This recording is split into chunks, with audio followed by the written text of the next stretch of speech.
Hello மக்களே, TNPSC group 4 தேர்வர்களுக்கு ஒரு good news என்ன அப்படின்னு சொல்லி பார்த்தீங்கன்னா, ஆல்ரெடி எதிர்பார்த்த மாதிரி இன்னைக்கு குரூப் 4 நோட்டிஃபிகேஷன் கொஞ்ச நேரத்துக்கு முன்னாடி ரிலீஸ் பண்ணிட்டாங்க. 25/4/2025 ஒருங்கிணைந்த குடிமைப் பணிகள் தேர்வு குரூப் 4 பணிகள். ஓகேவா? அதோட நோட்டிஃபிகேஷன் டீட்டெயில் பற்றி தான் இந்த வீடியோவில் ஃபுல்லாக பார்க்க போகிறோம். ஃபர்ஸ்ட் பார்த்தீங்கன்னா நோட்டிஃபிகேஷன் டேட் இன்னைக்கு தான் 25/4/2025.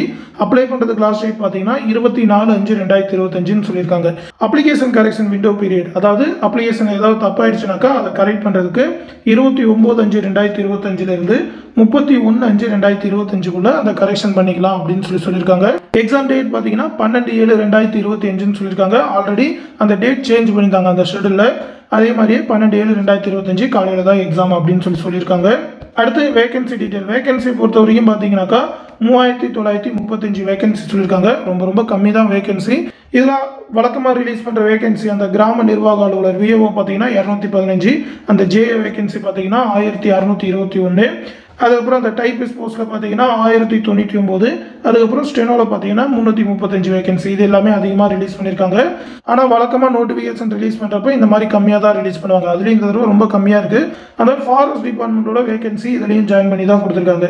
அந்த ஃபாரஸ்ட் கார்டெலாம் பார்த்தீங்கன்னாக்கா நிறைய வேகன்சி கொடுத்துருக்காங்க.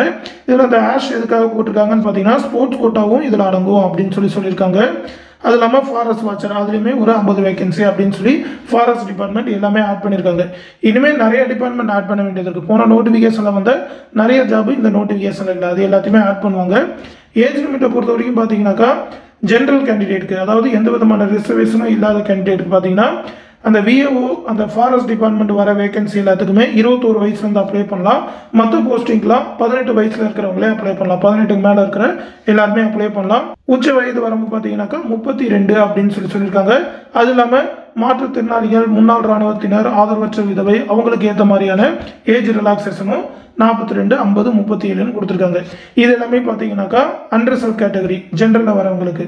இதுவே அந்த ரிசர்வேஷன் வரவங்க அந்த BC, MBC, DNC, SC, ST கேண்டிடேட்லாம் பார்த்தீங்கன்னாக்கா அந்த ஆரம்ப வயது எல்லாமே சேம் தான். 21 வயசுலேருந்து கிராம நிர்வாக அலுவலருக்கு அப்ளை பண்ணலாம். மற்ற போஸ்டிங்லாம் 18 வயசுலேருந்து அப்ளை பண்ணலாம்.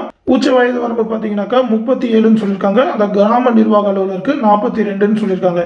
இது இல்லாமல் அந்த மற்ற போஸ்டிங் எல்லாத்துலேயுமே பார்த்தீங்கன்னா நீங்கள் 10th மேலே படிச்சிருக்கீங்க அப்படின்னாக்கா வயது வரம்பே கிடையாது. அதையும் இதில் மென்ஷன் பண்ணியிருக்காங்க. பொது கல்வி தகுதியை விட, அதாவது 10th மேலே நீங்கள் படிச்சிருந்தீங்கன்னாக்கா உங்களுக்கு வயது வரம்பே கிடையாதுன்னு சொல்லியிருக்காங்க. ஜென்ரலை தவிர மற்ற கேட்டகரி எல்லாருக்குமே, அதாவது 60 வயசு வரைக்குமே நீங்கள் அப்ளை பண்ணலாம். வயது வரம்பே கிடையாது. கல்வி தகுதியை பொறுத்த வரைக்கும் பார்த்தீங்கன்னா மினிமம் 10th படிச்சிருந்தாலே இதில் எல்லா போஸ்டிங்குமே அப்ளை பண்ணலாம். ஒரு சில போஸ்டிங்க்கு 12th, ஒரு சில போஸ்டிங்க்கு டிகிரி கேட்டிருக்காங்க. அதாவது பார்த்தீங்கன்னாக்கா வழக்கமாக வர போஸ்டிங் எல்லாத்துக்குமே 10th தான். அந்த டைபிஸ்ட் போஸ்ட்டுக்கு பார்த்தீங்கன்னாக்கா டைப் ரைட்டிங்கில் தமிழ் அண்ட் இங்கிலீஷில் 2 லோவர், அப்படி இல்லைன்னா மினிமம் ஒரு லோவராவது முடிச்சிருக்கணும். ரெண்டுத்துலையுமே ஹையர் முடிச்சவங்களுக்கு தான் இம்பார்ட்டன்ஸ் கொடுப்பாங்க, ஃபர்ஸ்ட் ப்ரிஃபரன்ஸ். அதே மாதிரியே ஸ்டெனோடையும் சுருக்கெழுத்து தட்டச்சொல்லியும் பார்த்தீங்கன்னா 10th முடிச்சிருந்து ஸ்டெனோ முடிச்சிருக்கணும். 2 லோவர், 2 ஹையர் முடிச்சவங்களுக்கு தான் ஃபர்ஸ்ட் இம்பார்ட்டன்ஸ் கொடுப்பாங்க. தமிழ்லையும் இங்கிலீஷ்லையும் ஹையர் முடிச்சவங்களுக்கு, அதுக்கேற்ற மாதிரி லோவர் முடிச்சவங்களுக்கு அதுக்கு அடுத்து தான் இம்பார்ட்டன்ஸ் கொடுப்பாங்க. அதான் வன காப்பாளர் அந்த ஃபாரஸ்ட் கார்டு போஸ்டிங்லாம் பார்த்தீங்கன்னா 12th முடிச்சிருக்கணும். இயற்பியல், வேதியியல், உயிரியல், விலங்கியல் இந்த மாதிரி ஏதாவது ஒரு பிரிவில் ஹையர் செகண்டரி கோர்ஸ் முடிச்சிருந்தா போதும் அப்படின்னு சொல்லியிருக்காங்க. இதுவே நீங்கள் ஓட்டுநர் உரிமத்துடன் கூடிய வனக்காப்பாளர் போஸ்டிங்க்கு அப்ளை பண்ணுறீங்கன்னாக்கா ஓட்டுநர் உரிமம் வச்சிருக்கணும். மினிமம் 3 years ஆஃப் எக்ஸ்பீரியன்ஸ் இருக்கணும். அந்த வாகனத்தை பற்றின அடிப்படை அறிவு இருக்கணும். ஃபர்ஸ்ட் எய்ட் சர்டிஃபிகேட் வச்சிருக்கணும் அப்படின்னு சொல்லியிருக்காங்க. இதுவே ஃபாரஸ்ட் வாட்சருக்குலாம் பார்த்தீங்கன்னா நீங்கள் 10th முடிச்சிருந்தாலே போதும்னு சொல்லியிருக்காங்க. இதுதான் பார்த்தீங்கன்னா கல்வி தகுதிகள். நீங்கள் 10th முடிச்சிருந்தாலே கண்டிப்பாக அப்ளை பண்ணலாம். அதை கரெக்டாக தெரிஞ்சுக்கோங்க. அடுத்து அந்த ஃபாரஸ்ட் கார்டு, ஃபாரஸ்ட் வாட்சருக்கு மட்டும் ஃபிசிக்கல் எஃபிஷியன்சி, அந்த ஃபிசிக்கல் ஸ்டாண்டர்ட்லாம் பார்ப்பாங்க.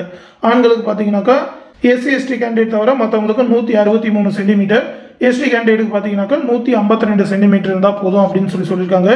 பெண்கள், திருநங்கைகளுக்குலாம் பார்த்தீங்கன்னா 150 சென்டிமீட்டர், அந்த பிசி, எம்பிசி ஜென்ரலில் வரவங்களுக்கு.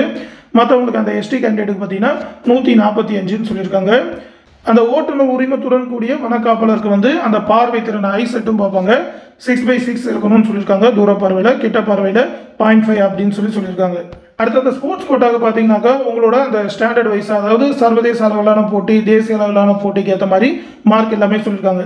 தங்கம் வின் பண்ணியிருந்தீங்கன்னா வெள்ளி, வெண்கலம் அதில் பார்ட்டிசிபேட் பண்ணியிருந்தீங்கன்னா எவ்வளோ மார்க் அப்படின்ற மாதிரி அந்த மார்க் டீட்டெயில் எல்லாமே கொடுத்துருக்காங்க. இது எல்லாமே ஸ்போர்ட்ஸ் கோட்டாக்கு. அது இல்லாமல் எக்ஸாம் பேட்டர்ன் அப்படின்னு சொல்லி பார்த்தீங்கன்னாக்கா வழக்கமாக சொன்னதான் தமிழ்லேருந்து 100 கொஸ்டின் 150 மார்க்குக்கு, ஜென்ரல் ஸ்டடீஸ்லேருந்து 75 கொஸ்டின், அந்த மேக்ஸ் ரீசனிங்லேருந்து 25 கொஸ்டின், மொத்தமாக 200 கொஸ்டின் 300 மார்க்குக்கு 3 மணி நேரம் எக்ஸாம் நடக்கும். OMR முறையில் தான் எக்ஸாம். மினிமம் பாஸ் மார்க் பார்த்தீங்கன்னா 90ன்னு சொல்லியிருக்காங்க.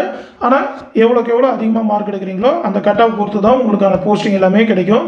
இது இல்லாமல் அந்த ஃபாரஸ்ட் கார்டு அந்த மாதிரியான போஸ்டிங் பார்த்தீங்கன்னா ஃபிசிக்கல் எஃபிஷியன்சி 25 கிலோமீட்டர் வாக் பண்ணணும், அது எல்லாமே வச்சுருப்பாங்க. மற்ற டீட்டெயில் எல்லாமே சேம் தான். எப்படி அப்ளை பண்ணணும், அதோட சர்டிஃபிகேட் டீட்டெயில், அதோட சிலபஸ் டீட்டெயில் தான் கொடுத்துருக்காங்க. எக்ஸாம் வந்து எல்லா சிட்டிலையுமே கண்டக்ட் பண்ணுவாங்க. அதோட எக்ஸாம் சென்டர் டீட்டெயில் எல்லாமே கொடுத்துருக்காங்க. அடுத்த வீடியோவில் சந்திப்போம். நன்றி.